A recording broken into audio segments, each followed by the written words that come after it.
Mari kita berdoa. Kami bersyukur kepadamu Tuhan. Engkaulah Allah yang boleh memberikan perkataan-Mu kepada kami.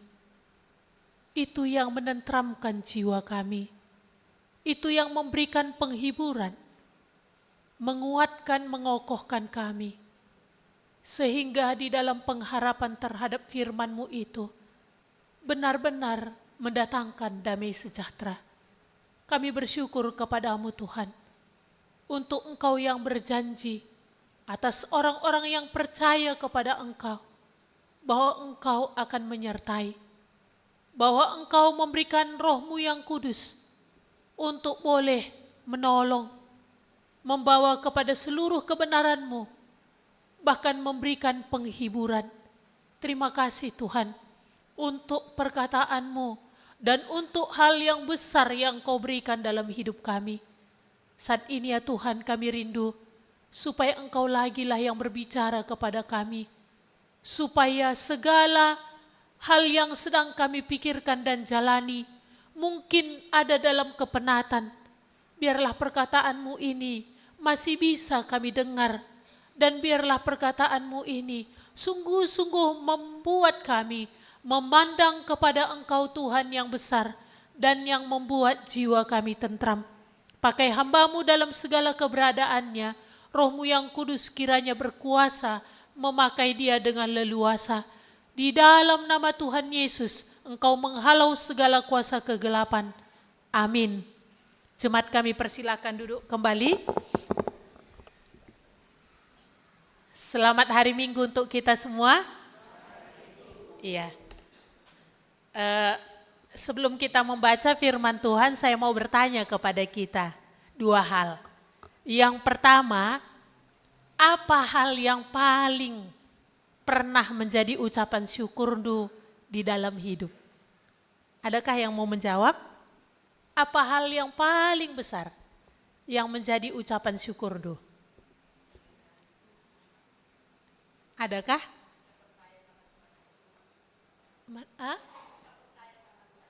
Bisa percaya kepada Tuhan Yesus. Oke. Ada yang lain? Ucapan syukur paling besar.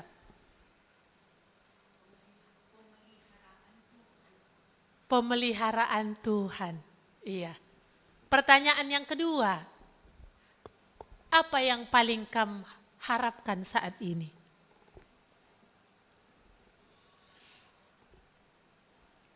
Atau sudah mati harapan? Tidak ada lagi pengharapan, seperti kuburan-kuburan hidup. Gimana? Tanpa pengharapan, masih ada yang kamu harapkan? Itu berarti ada tanda-tanda hidup di situ ya. Paling enggak hidup emosinya kan begitu ya. Kalau enggak ada lagi harapan kan ini udah kuburan hidup ini ya. Mati takut, hidup segan katanya ya. Iya, mati takut tapi hidup segan gitu. Jadi nggak ngerti kemana. Ya baik, mari kita melihat firman Tuhan. Pagi hari ini kita akan dengar dari 1 Petrus 1 ayat 3 sampai 7. Kemarin ini memang saya bagi juga di dalam kaum ibu ya. 1 Petrus 1 ayat 3 sampai 7.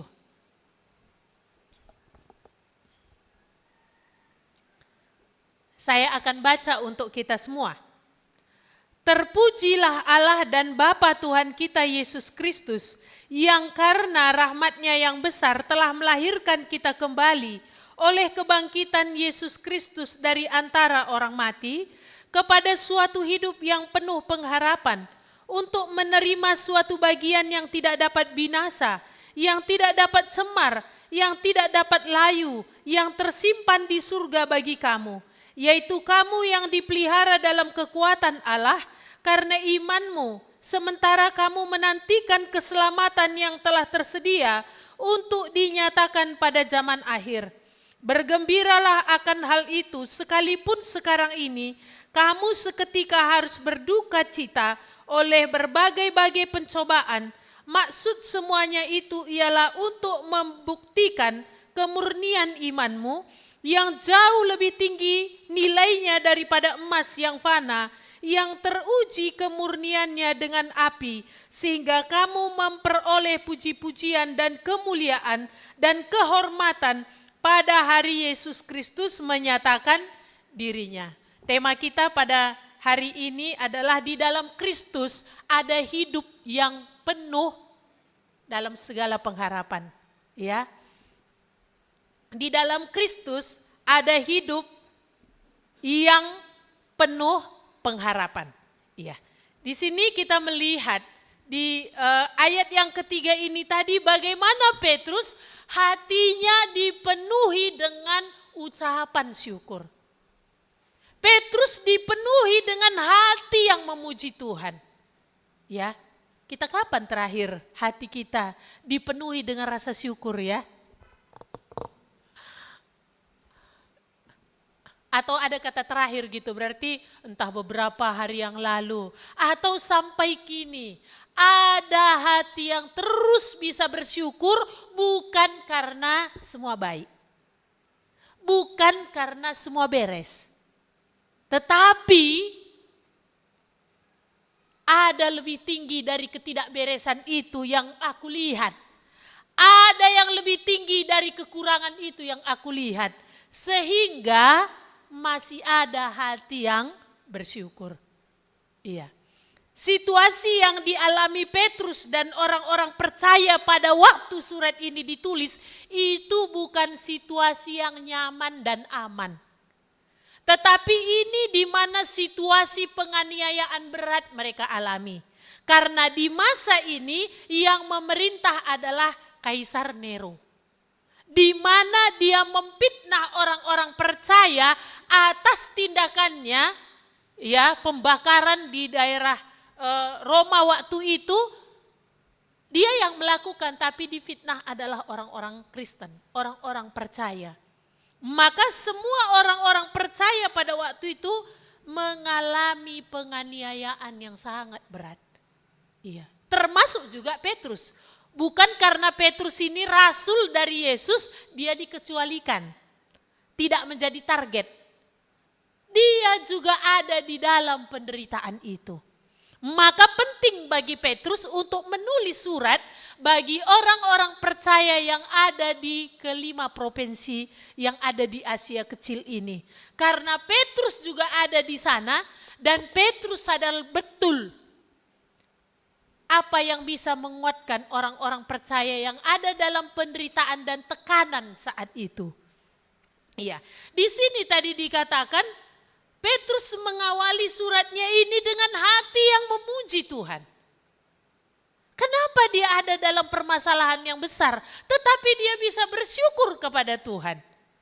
Iya. Kalau hari ini orang-orang tua yang anaknya masuk kuliah, tentu satu sisi kalau anaknya dapat di universitas negeri, satu sisi bersuka cita. Satu sisi juga ada tekanan, kan begitu ya. Kenapa? Karena kebutuhan tentunya semakin banyak. Ya. Dan terlebih lagi anak lepas. Ya, kalau anak dapat di Pulau Jawa ataupun di luar dari kota Medan. Selama ini kan ada dalam pantauan.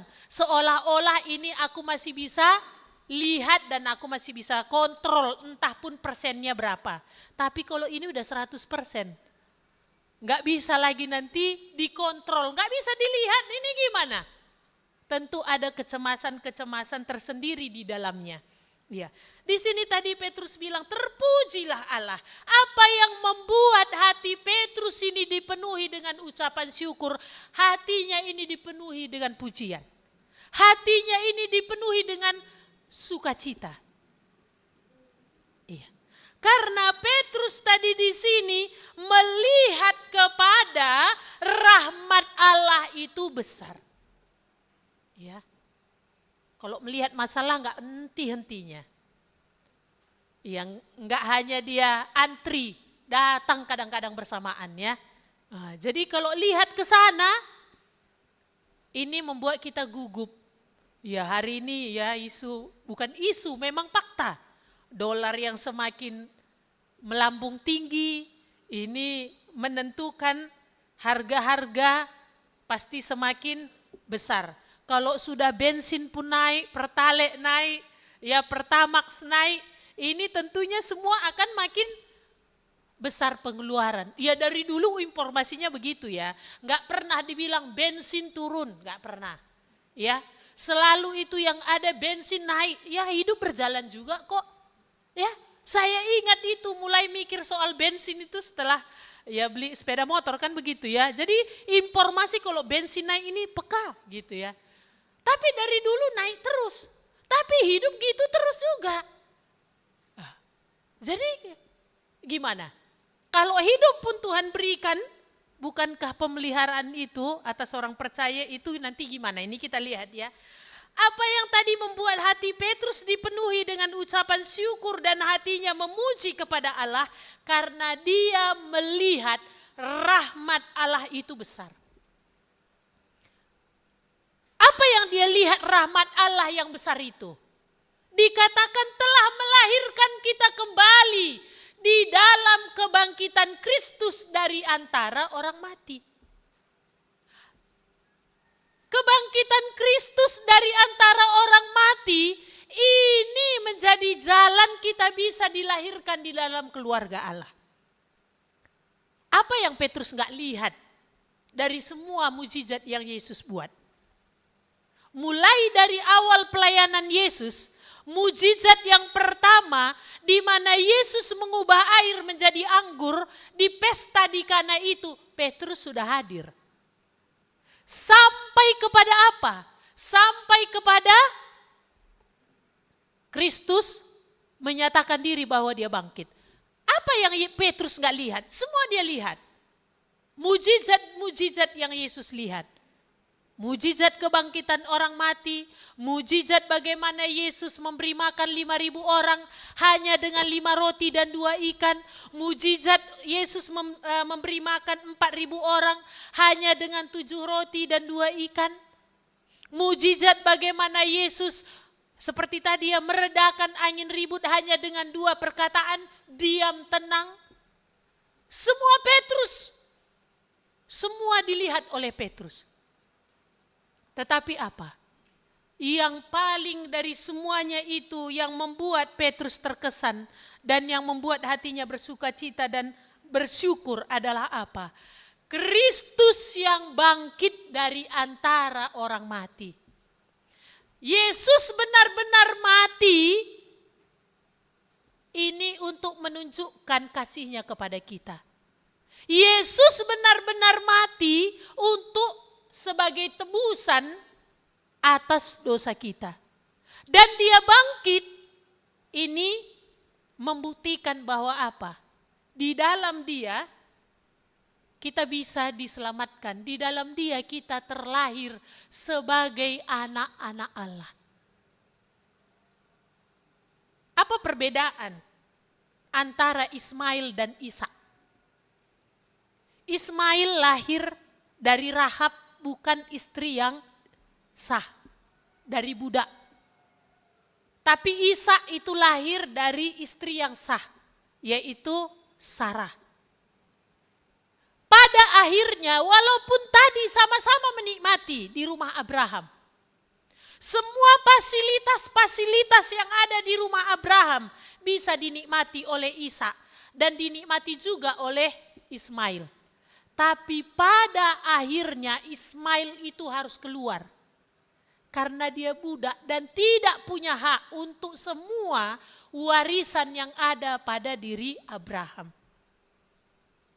Termasuk warisan untuk janji Tuhan yang besar itu, Ismail tidak punya hak.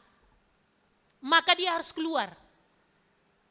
Pada akhirnya Ismail harus keluar, tapi yang menikmati janji dan yang menikmati semua yang dimiliki Abraham itu hanya satu, Ishak. Kenapa? Karena dialah anak yang sah. Apa rupanya paling tinggi di dalam hidup ini? Apa rupanya paling besar di dalam hidup ini? Apa rupanya yang paling istimewa dan yang paling terhormat dalam hidup manusia? ketika dia diangkat menjadi anak oleh Allah itu sendiri. Oleh karena iman di dalam Yesus. Iya. Kalau anak itu kan kami yang pikirkan terus kan. Ya apalagi memang dia masih di mana bergantung terus sama andu, belum berkeluarga dia. Itu 100% dia kadang-kadang kami yang pikirkan. Maka di sini tadi Petrus ingat di tengah semua penderitaan ini yang membuat dia bisa bersyukur, di tengah ada banyak pergumulan ini dan permasalahan yang ada, yang membuat dia bisa bersyukur yaitu apa? Dia sudah jelas tahu dia anak Allah. Dia sudah terlahir di dalam keluarga Allah. Ini bukan perasaan, tetapi ini fakta. Ya, apa yang membuat Petrus meyakini akan hal itu? Bahwa dia sudah terlahir di dalam keluarga Allah. Karena itulah yang Allah janjikan. Bahwa di dalam Kristus yang bangkit dari antara orang mati ini ada pengampunan dosa dan keselamatan. Maka terlahir sebagai anak Allah di dalam Kristus, udah. Ini yang membuat hati Petrus itu ada dalam keadaan aman. Dan Petrus harapkan para pembaca suratnya, orang-orang percaya itu juga memandang ke sana. Yaitu kamu sebagai anak Allah. Jikalau kamu sudah dilahirkan kembali. Kata dilahirkan kembali ini bukan usaha manusia. Kelahiran pertama kita pun gak ada andil kita. Gak ada peran kita di sana. Maka gak ada kita milih-milih dulu. Aku maunya di keluarga presiden lah. Atau keluarga gubernur lah. Atau keluarga, gak bisa. Tuhan yang menentukan kelahiran kita pertama. Saya di keluarga si Tepu. Dan si Tepunya pun jelas yang mana. Kan begitu ya. Dan kelahiran yang kedua itu pun bukan karya manusia. Itu adalah karya Allah sendiri di dalam Tuhan Yesus. Maka tidak akan ada orang bisa masuk ke dalam kerajaan Allah kalau tidak melalui Kristus. Tidak ada. Ya mau dia jalan ke surga katanya dengan caranya jalanlah. Kan gitu ya. Iya, silahkan jalan, apakah nanti ke sana? Karena firman Tuhan sudah berkata, banyak orang berpikir jalan yang dijalaninya lurus, tapi ujungnya adalah maut. Tetapi mengapa Petrus bisa dia kokoh ya, percaya diri ya, bisa dia sekuat ini berkata, karena dia bukan bersandar kepada perasaan, tapi dia meletakkan imannya kepada janji Tuhan. Apa janji Tuhan? Bahwa siapa yang ada di dalam Kristus itu adalah ciptaan baru. Siapa yang ada di dalam Kristus, dia akan menjadi anak-anak Allah.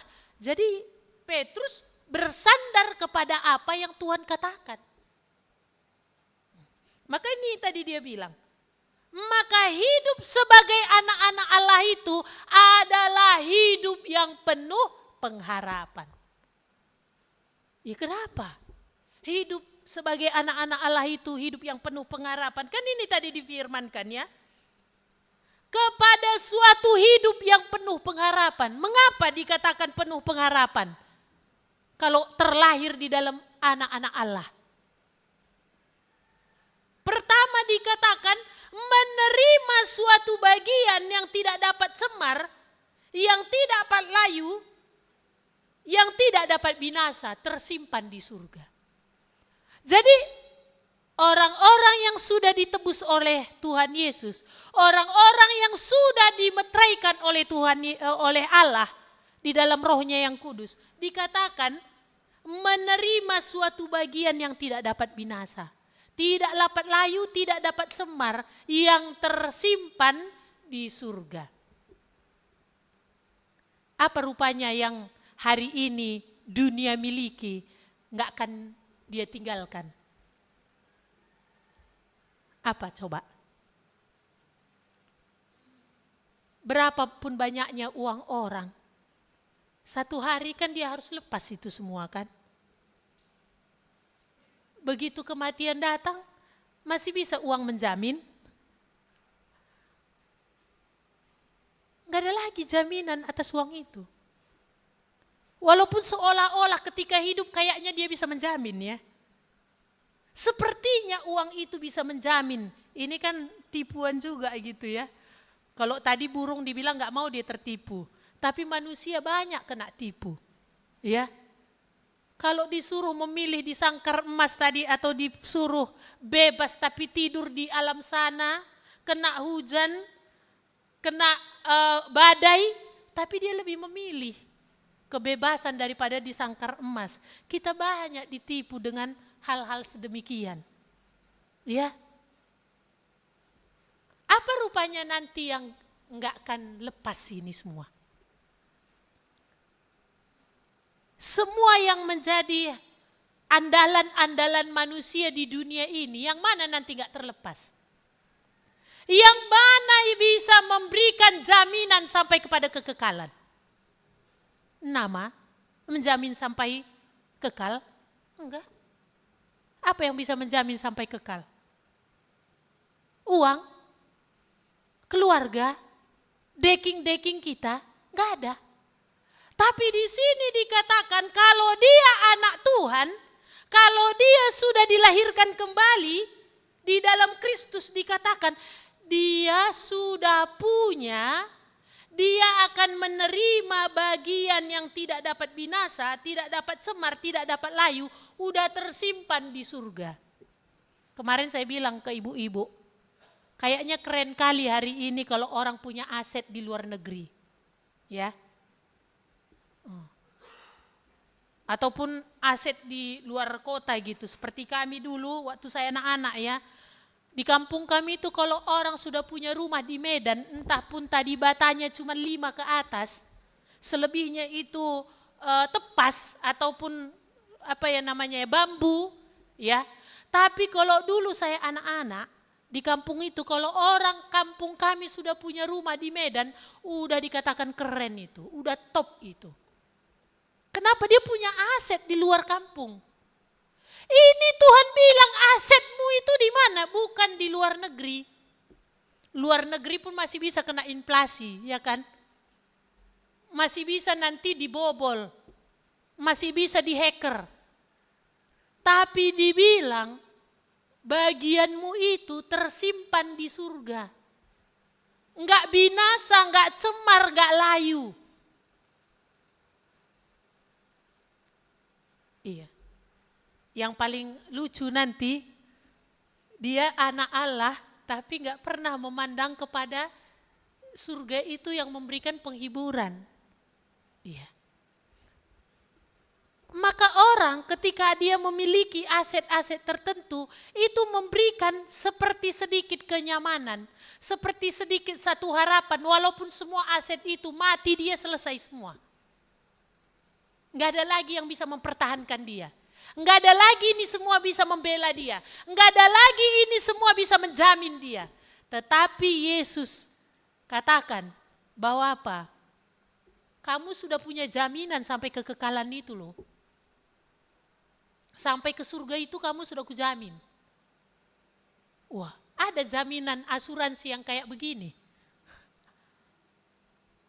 Walaupun jaminan asuransi banyak ya, menjanjikan untuk hal-hal yang kita dapatkan di bumi ini, tapi ada jaminan yang kayak gini besarnya. Tapi kok bisa ada jaminan yang kayak gini besarnya, banyak orang gak tertarik. Kenapa? Karena masih kena tipu. Enggak seperti burung tadi yang gak mau tertipu. Ya. Lalu apalagi yang dikatakan tadi, apa yang membuat Petrus ini dipenuhi dengan ucapan syukur, selain tadi dia melihat sudah dilahirkan di dalam keluarga Allah oleh karena Kristus, dikatakan tadi, oleh karena hidup yang penuh pengharapan yang kedua dikatakan ayat 5, yaitu kamu yang dipelihara dalam kekuatan Allah karena imanmu. Ini. Jadi artinya apa? Selain ada jaminan kepada kekekalan itu, di bumi ini kamu dipelihara oleh kekuatan Allah, oleh imanmu. Ada lagi yang lebih kuat daripada Tuhan yang memelihara? Enggak gitu ya, tapi secara fakta kok aku gugup gitu ya. Secara fakta kok aku takut gitu ya. Dikatakan tadi di sini, hidup sebagai anak-anak Allah itu adalah hidup yang penuh pengharapan. Pertama tadi yang membuat penuh pengharapan karena ada menerima bagian yang tidak dapat binasa. Yang ada tersimpan di surga. Yang kedua, di sini kamu dipelihara oleh kekuatan Allah karena imanmu. Apa maksudnya kekuatan Allah? Dipelihara dalam kekuatan Allah. Dipelihara oleh firman itu. Mari kita melihat dalam kitab Ibrani 1. Ibrani 1 ayatnya yang ke-3. Saya baca. Ia adalah cahaya kemuliaan Allah dan gambar wujud Allah yang menopang segala yang ada dengan firman-Nya yang penuh kekuasaan. Apa katanya? Menopang segala yang ada dengan firman-Nya yang penuh kekuasaan. Jadi orang-orang percaya itu, anak-anak Tuhan itu ditopang oleh Allah, berarti ditopang oleh firman. Jadi hanya orang-orang yang memegang firman ini yang akan kokoh. Ini yang akan kuat. Ya berarti abang bapak Abi dan istrinya ini saat teduhnya sama ayatnya. Mungkin mereka saat teduhnya bersama. Jadi kemarin kakak cerita bagaimana dia satu sisi senang sebentar waktu itu dapat Abi di luar, senang sebentar. Tapi udah lama cemasnya. Kenapa lama cemasnya? Pertama, UKT-nya nanti berapa? Ya. Kedua, kayak mana nanti anakku ini ketika enggak di dekatku lagi. Ketika di dekatku saja pun masih seperti ini kadang-kadang modelnya. Gimana kalau anakku ini jauh daripada aku? Enggak bisa lagi nanti kulihat semuanya. Gimana ini? Oh mulai datang gelombang tadi ya. Sekonyong-konyong angin ribut tadi udah bikin ribut hati, bikin ribut pikiran. Terakhirnya ketika mereka saat teduh, apa firman Tuhan yang berbicara? Ya itu, angin ribut diredakan itu. Jadi ketika murid-murid itu tadi masih dengan pikiran dan kekuatannya mereka bertindak, mereka ada dalam ketakutan, kecemasan dan jalan keluar yang tak terlihat.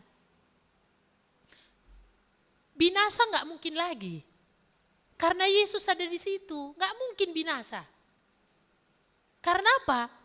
Sumber hidup itu ada di situ, nggak mungkin binasa lagi. Capek mungkin dia, tertekan mungkin dia karena masih bersandar kepada kekuatan dan cara. Tapi akhirnya murid itu, ya akhirnya bangunkan Yesus ya.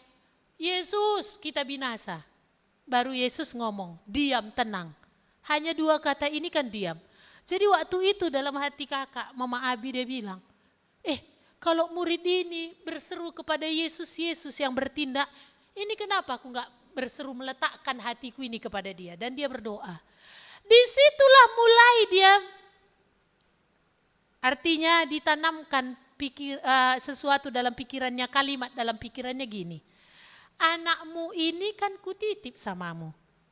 Jadi kalau ini aku titip, berarti apa? Aku yang akan pelihara.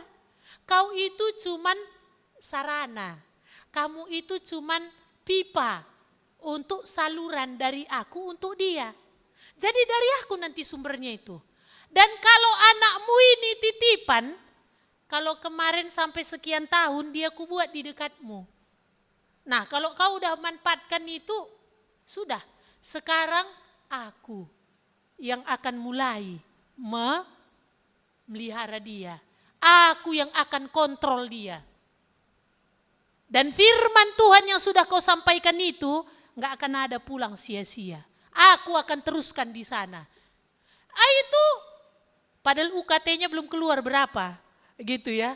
Tapi benar-benar membuat seperti angin tadi langsung reda. Jadi dikatakan tadi di sini, anak-anak Tuhan itu dipelihara dalam kekuatan Allah. Maksudnya apa? Dipelihara di dalam kekuatan firman. Firman Tuhan itu kuat.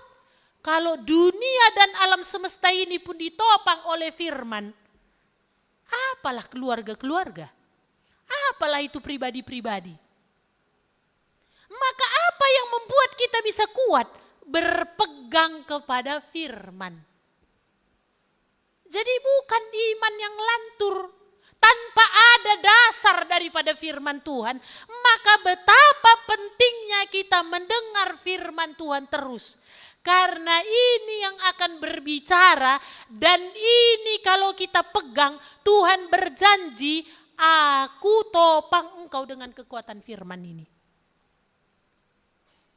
Maka seberapapun orang pintarnya berbicara, berargumen tentang Tuhan, kalau tidak ada firman Tuhan berbicara dan dia pegang, takut itu. Cemas itu. Jadi di manakah letak kekuatan tadi? Di manakah letak rasa aman itu? Di manakah letak rasa tentram itu? Berpegang kepada firman. Maka rugi kali ya kalau kita membatasi mendengar firman Tuhan. Membatasi mendengar firman Tuhan dengan berpikir, udah banyak tahu, ya udahlah yang ini gak usah deh dulu. Persekutuan ini gak usah, kemarin dengar firman Tuhan, besok dengar firman Tuhan. Bukankah angin ribut itu dari tahun berapa itu sudah kita dengar? Tapi mengapa firman yang sama diberikan Tuhan pengertian yang berbeda. Yang membuat ada rasa aman tentram. Iya. Memang kalau dipikir-pikir Bapak Abi ini kan gak jelas uangnya ya. Gajinya kan gak jelas gitu ya. Gak ada bulanan kayak yang sudah pasti-pasti ini kan gitu ya. Apa yang menjadi jaminan? Firman Tuhan, perkataan Tuhan. Iya, maka di sini tadi, maka orang-orang yang terlahir di dalam keluarga Allah, hidupnya itu penuh pengharapan. Mengapa? Dia ditopang oleh kekuatan firman. Orang-orang percaya, Abraham apa yang membuat dia bisa? Enggak balik ke tanah Ur Kasdim. Mengapa Abraham bisa dia tetap memilih tinggal di tenda daripada balik ke Ur Kasdim, rumah yang permanen? Kok bisa? Orang dunia bilang kalau tahu dia sejarah Abraham dulu begitu berangkatnya, Ur Kasdim ada rumah permanen lalu sekarang rumah di tenda, orang bilang nggoheng Abraham, sudah gini dia. Tapi mengapa Abraham bisa terus bertahan, gak balik ke rumah, ke keluarganya, ke rumah bapaknya? Apa kekuatan Abraham? Berpegang kepada janji Tuhan. Karena Tuhan berkata, aku menyertai engkau. Tuhan berkata, aku memberikan bukan anak saja, aku memberikan daripadamu akan lahir bangsa yang besar. Aku akan buat namamu besar. Jadi inilah pengharapan Abraham. Bisa dilihat, anak belum datang tapi Tuhan sudah janjikan keturunanmu kayak bintang di langit Abraham. Dan seperti pasir di laut. Ini menjadi kekuatan Abraham. Untuk boleh terus berjalan mempercayai Tuhan. Dan gak ikut-ikut seperti orang-orang pada umumnya. Iya. Maka di sini tadi kita melihat ya. Dipelihara dalam kekuatan Allah oleh imanmu. Jadi iman ini adalah sesuatu yang sangat besar. Seperti sauh yang kuat yang membuat kapal yang besar itu tidak akan keluar dari dermaga walaupun ada gelombang. Sauh yang kuat itu sepertinya apa? Talinya itu kecil, kelihatan, tetapi itu dari baja yang kuat yang membuat kapal itu nggak kan nanti ada pun gelombang-gelombang itu nggak terseret dia. Jadi iman kepada firman Tuhan membuat orang tidak terseret dengan arus dunia ini. Maka gak ada terlalu banyak kita dengar firman Tuhan, gak ada. Kalau bukan firman yang ini akan berbicara. Maka apa? Apakah kita terbuka dan memberi diri untuk benar-benar terbuka terhadap firman itu? Dikatakan tadi, Tuhan menopang segala sesuatunya dengan firman-Nya yang penuh kuasa. Jadi kalau seluruh alam semesta ini ditopang oleh firman, kecil lah itu ya kan, kecil lah itu bagi Tuhan kalau tiap-tiap keluarganya. Kalau dunia ini pun artinya bumi ini pun bagian yang sangat kecil dari seluruh jagat raya ini yang masih Tuhan topang rotasi di tempatnya, ini masih Tuhan jagai. Apalah itu? Ada keluarga di Sri Gunting, ada keluarga di Setiabudi, ada keluarga di sini.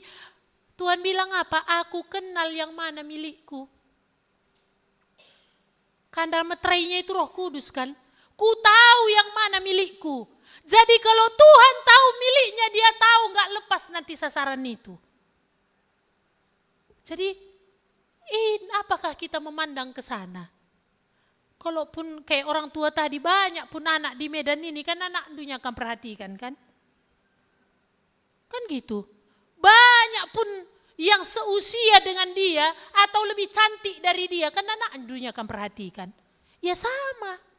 Bukankah Tuhan itu juga menunjukkan matanya kepada anak-anaknya? Sebenarnya Tuhan gak ada tutupi ya. Untuk apa yang terjadi sudah dia ceritakan kok semuanya. Hanya karena kita aja yang masih gagal untuk memahami. Dia sudah bukakan semua dalam kitab Wahyu itu. Kan kita yang gak ngerti kadang-kadang ini tafsirannya kemana kan begitu ya. Kalau untuk kesulitan bumi ini udah dia bilang kok. Akan ada nanti sepertiga mati karena kelaparan katanya. Jadi gak ada yang Tuhan tutupi. Gak ada Tuhan gak bukakan. Tetapi apa yang pasti dia bilang, dia menjamin hidup daripada anak-anaknya. Jaminannya itu apa? Firman-Nya. Jaminannya itu apa? Roh Kudus. Iya. Asal dia katakan tidak malas kan gitu. Kalau malas gak usah kau makan katanya pun.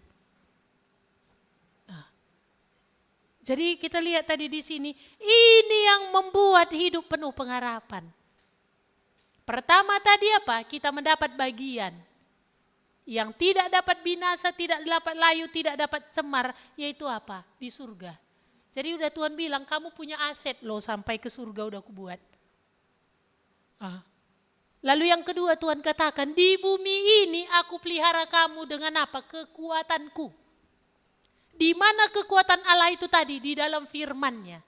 Maka iman kepada firman itu yang membuat kita kokoh, yang membuat kita stabil, yang membuat kita tentram, yang membuat kita damai.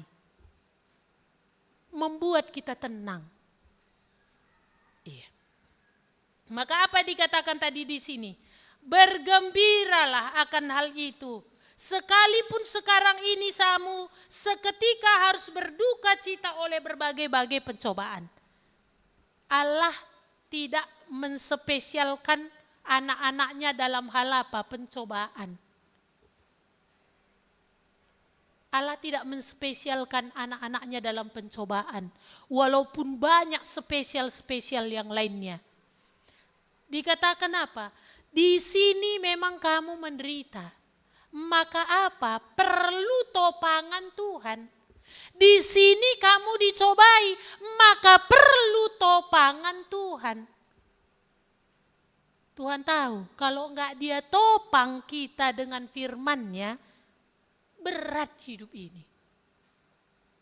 Kalau enggak dia topang kita dengan kekuatan firman-Nya, sulit hidup ini.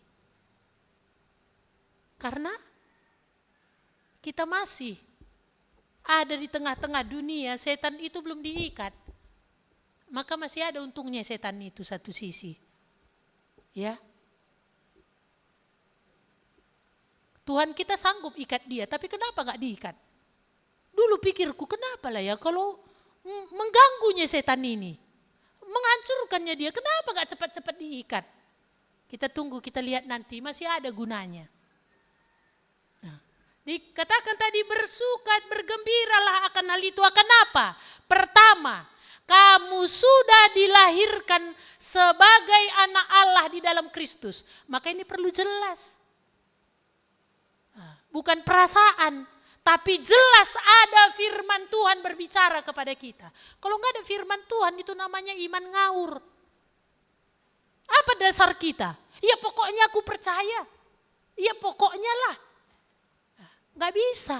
Apa firman Tuhan yang menjadi dasarnya? Apa yang dikatakan tadi yang harusnya membuat kita bergembira? Yang kedua, kamu hidup penuh pengharapan. Kamu sudah punya aset yang kusimpan sampai kepada kekekalan. Yang kedua, di sini kamu kutopang dengan kekuatan daripada aku, yaitu firmanku. Maka ini yang dasarnya kamu harus bergembira. Maka dikatakan tadi di sini, sekalipun di sini seketika kamu mengalami berbagai-bagai pencobaan. Dibandingkan kekekalan 80 tahun kan seketika kan? Kan iya? 80 tahun itu seketika. Bahkan Tuhan bilang, karena dibandingkan kekekalan, 90 tahun itu seperti apa? Hanya sekali bernapas. Dibandingkan kekekalan, hidup yang 100 tahun itu dikatakan apa? Hanya seperti uap. Sekali urku mesah ngenca. Karena kekekalan. Maka Tuhan bilang ini seketika. Iya. Dan maksud semua pencobaan itu dikatakan apa? Membuktikan kemurnian imanmu. Membuktikan benarkah percayamu. Membuktikan benarkah kamu pegang firman itu. Membuktikan benarkah kamu percaya kepada Yesus itu. Jadi pencobaan ini penting. Ini sebagai alat pemurnian. Kalau emas saja yang mahal itu dikatakan itu dimurnikan dengan api, bagi Tuhan tidak ada yang lebih mahal melebihi daripada iman kita. Gak ada yang lebih mahal. Maka kadang-kadang uang, jabatan, sehat, kadang-kadang dia korbankan. Karena bagi dia ini gak pala mahal. Untuk membuktikan kemurnian iman. Iya. Maka kadang-kadang izinkan Tuhan kita hanya pas-pasan beberapa tahun. Kayak mana? Apakah kita berpegang kepada firman itu? Apakah ke sana kita bersandar yang menopang kekuatan jiwa dan pikiran kita? Maka kadang Tuhan izinkan, gak ada yang namanya anak Tuhan gak akan dites dalam segi keuangan. Dites juga nanti dalam hal kesehatan. Dites juga dalam hal anak. Dalam semua bagian gak ada yang gak akan dites. Gak ada itu. Oh ini hamba Tuhan spesialisasi ini ada sama dia ini. Oh ini untuk bagian-bagian ini enggak dia. Oh kalau yang ini boleh. Enggak, tapi yang jelas apa? Tuhan bilang, aku kenal domba-dombaku, dia tahu batasan itu. Kan itu yang dikatakan dalam kitab Korintus. Bahwa apa? Pencobaan-pencobaan yang kamu alami tidak melebihi kekuatanmu. Tidak akan membuat sampai apa? Sampai gugur imanmu. Kenapa? Yesus sendiri pun berdoa untuk itu. Sama seperti Petrus. Ketika dia berkata, Tuhan mati pun aku mau untuk engkau. Tapi Yesus sudah tahu ukuran Petrus dengan ukuran Yesus. Yesus sudah tahu ke depan. Memang niat Petrus begitu, tapi kenyataannya imannya belum sebesar itu. Tuhan udah tahu itu. Maka Yesus bilang, aku berdoa untukmu Petrus, supaya imanmu tidak gugur. Jadi ini, pencobaan itu Tuhan bilang tidak melebihi kekuatanmu. Dan juga apa? Tuhan berdoa untuk kita supaya kita tidak gugur di situ. Jadi nggak ada yang lebih mahal bagi Tuhan melebihi daripada iman. Maka kalau kita berpikir, entah aku kinca bagenda gitu ya, entah hanya akunya cuman mengalami seperti ini. Dalam hal ekonomi ini masih seperti ini saat ini. Dalam kesehatan ini masih seperti saat ini. Masih kayak gini saat ini, nggak ada. Bahkan di dalam Petrus itu juga dikatakan, orang-orang percaya seluruh dunia mengalami hal yang sama. Tapi dikatakan, ini pembuktian kemurnian imanmu. Iya. Jadi kalau asal tes jatuh, ya udah periksa saja. Kalau asal tes jatuh, tak belum ada Roh Kudus tadi, kan gitu. Tapi kalau tes ada menang dan pernah ada kalah, nah ini kan dua hal yang berbeda. Ini kan beda. Ada kemenangan walaupun pernah kalah itu. Ya kalau C.S. Lewis itu bilang, apa dia bilang dalam bukunya, mundur 2 langkah tapi maju 3 langkah, tapi kan ada masih majunya. Mundur 2 langkah tapi maju 3 langkah. Artinya apa? Tidak akan dia di situ tergeletak, tapi Tuhan akan bangkitkan. Tapi kalau orang belum di dalam Tuhan, gak ada kekuatan. Gak ada kekuatan. Maka di sini tadi dia bilang ya, maksud semuanya itu ialah untuk membuktikan kemurnian imanmu yang jauh lebih tinggi nilainya daripada emas yang fana, yang diuji kemurniannya dengan api, sehingga kamu memperoleh puji-pujian dan kemuliaan dan kehormatan pada hari Yesus Kristus menyatakan diri. Sebenarnya orang-orang percaya akan mendapatkan pujian kok. Dia akan mendapatkan kemuliaan kok. Dapatkannya kok nanti kehormatan. Hanya belum di sini waktunya. Enggak usah capek-capek cari pujian dunia ini. Enggak usah capek-capek cari kehormatan dari dunia ini. Enggak usah capek-capek cari kemuliaan yang dari dunia ini. Karena Tuhan katakan dia akan memberikan pujian, kehormatan dan kemuliaan dari orang-orang yang lolos dari tes, yang berkemenangan di dalam pencobaan. Jadi ada tukang catatnya itu. Ada malaikat yang mencatat. Apa kemenangan-kemenangan kita itu, enggak ada yang lalu itu semua. Semua Tuhan catat karena dia bilang dia akan mendapat pujian, kemuliaan dan kehormatan. Kalau dunia ini enggak hitung enggak apa-apa. Kalau dunia ini enggak lihat enggak masalah. Karena Tuhan akan lihat itu semua. Dan enggak bisa nanti pindah pujian untuk Ndu enggak bisa sama aku. Dan yang untukku enggak bisa sama Ndu. Ya kalau di sini masih ada yang seperti itu ya. Kita nanti sumber ide karena yang pencetus, artinya ini yang keluar suaranya padahal kita tadi idenya, ini yang dipuji. Tapi kalau Tuhan gak nyasar itu nanti. Iya. Jadi kalau tema kita hari ini, di dalam Kristus ada hidup yang penuh pengharapan. Berarti apa? Di luar Kristus gimana? Hidup dalam tekanan. Maka menjadi ucapan syukur kita adalah tadi yang 3 hal itu ya. Pertama, sudah dilahirkan kembali oleh karena Kristus yang bangkit dari antara orang mati. Ini poin mendasar dan ini poin paling penting. Apakah sudah dilahirkan kembali? Di dalam keluarga Allah. Sudah dimeteraikankah oleh Allah itu yang meteraikannya? Bukan perkataan pendeta yang meteraikan. Mau pendeta puji-puji pun kamu kalau enggak dimeteraikan oleh Allah di dalam rohnya yang kudus, enggak itu semua. Maka untuk membuktikan iman kita itu murni atau enggak karena ini mahal, apa tadi? Alatnya ada pencobaan. Begitu sakit, udah parah. Nda tampar mesin, katanya ya udahlah. Sakit kali, Tuhan pun cerdik seperti ular. Ya udahlah. Kan itu kata Tuhan, cerdik seperti ular. Kedukun pun gak apa-apalah. Karena aku gak percayanya tabas-tabasnya itu. Gak adanya tabas-tabasnya itu. Yang aku inginkan cuman obatnya. Gak percayanya aku itu. Gimana? Ini kan udah dia sendiri pakai pengertiannya ya. Ketika udah ada kesulitan ekonomi, ya gak apa-apalah, sekali-sekali gak halal. Haram itu pun gak apa-apa, nanti minta ampun. Gak apa-apalah. Kan gak nampak ini kan. Ketika dibuktikan lagi, ketika sikit uang masuknya kan, gak apa-apalah kasih segini sama Tuhan. Ketika banyak, tes gimana? Dalam kesetiaan memberikan perpuluhan.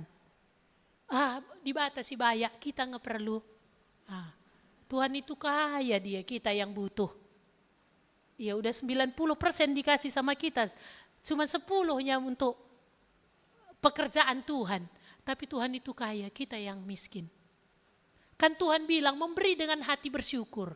Jadi kalau gak bersyukur hati kita gak usah lah. Ya kapan rupanya? Kan ketaatan itu terkadang menuntut apa? Penyangkalan diri.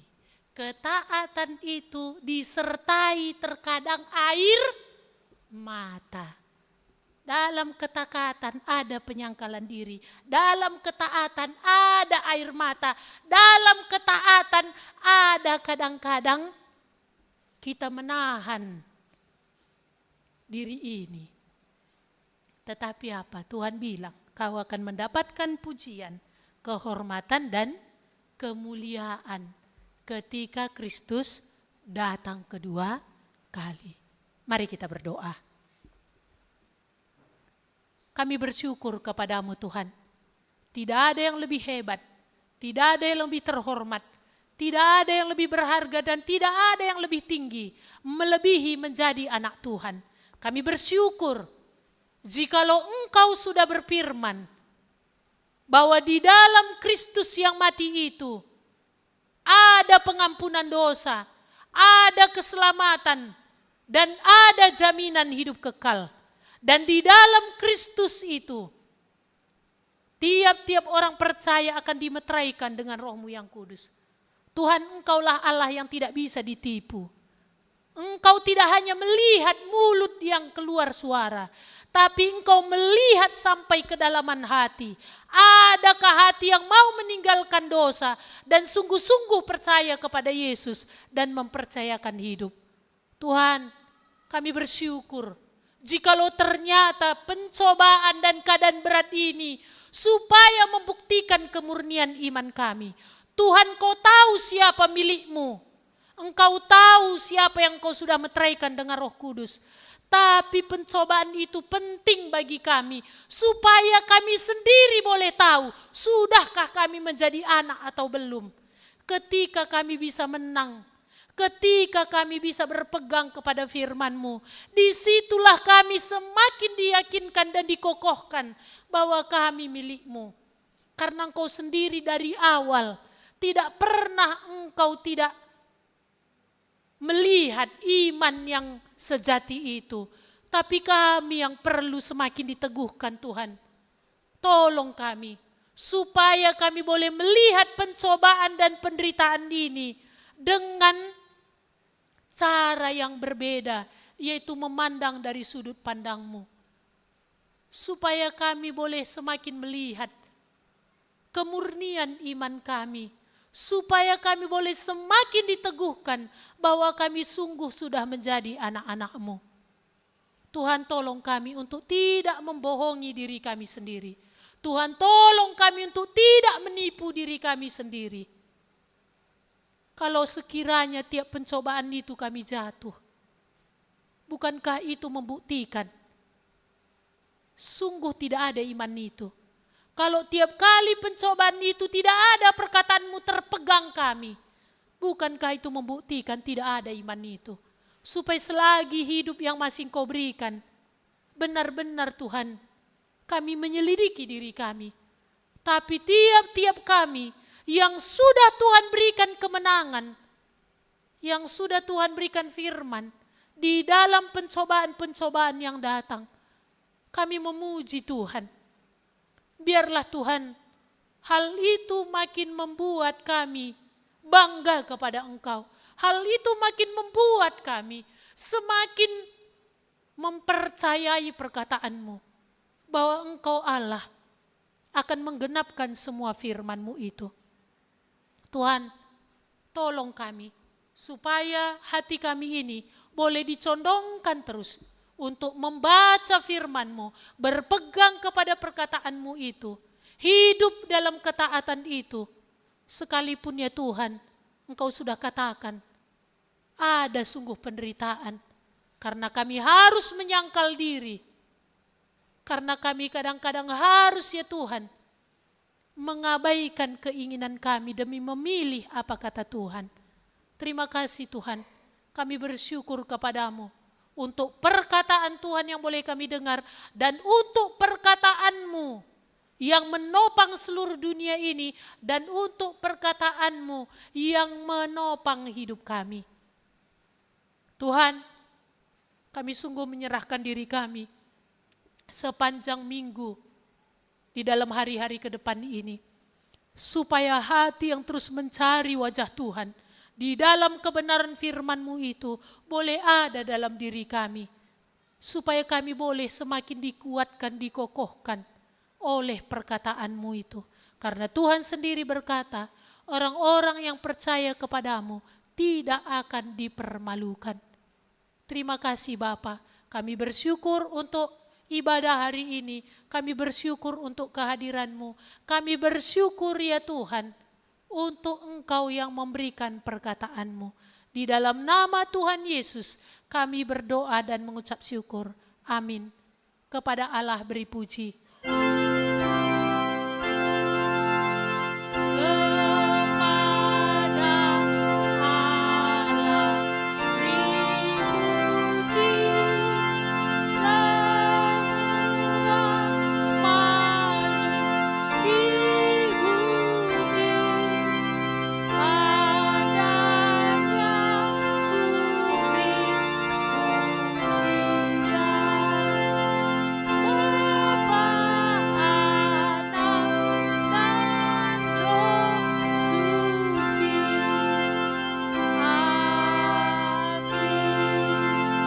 Amin. Selamat hari Minggu untuk kita semua.